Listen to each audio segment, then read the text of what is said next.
大家好，我哋出街食飯咧，經常都會食到醉鮑魚、醉雞、醉豬手之類嘅，係咪好好味呢？今日同大家分享一個好簡單嘅醉汁做法，睇下有啲咩材料。當歸2小片，3克，要好少就夠噶啦。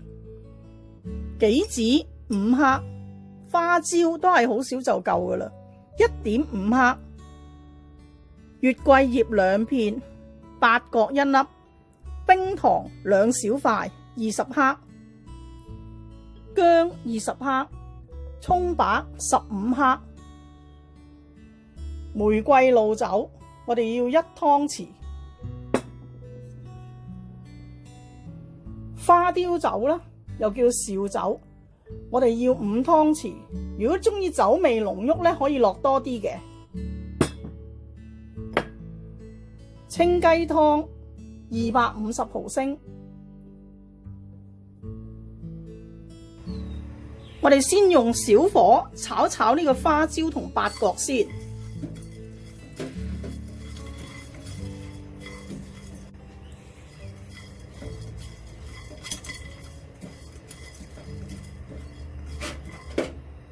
炒香之後加埋月桂葉，呢個當歸、雞湯、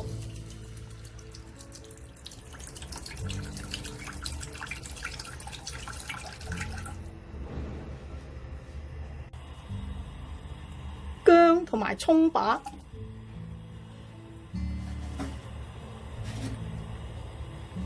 冰糖。呢度係500毫升嘅水，咁如果你嘅材料少呢，你可以加少啲水嘅。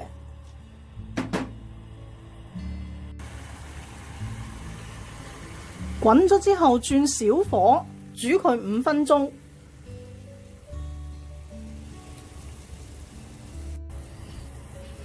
呢個汁呢，我就煮咗5分鐘，落埋我哋嘅杞子落去，可以熄火攤涼。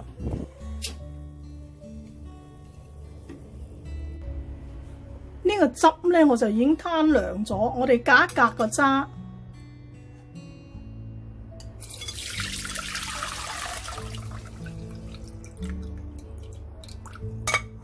呢啲渣就唔要啦，嗰啲杞子咧可以夾翻佢出嚟。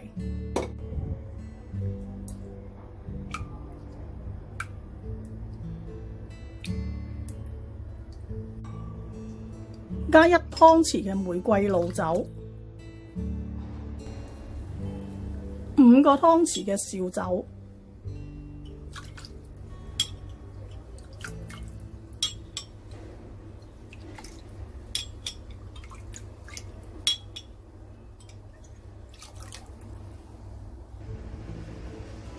適量鹽，試一試個鹹味，鹹味唔夠嘅咧可以再加少少。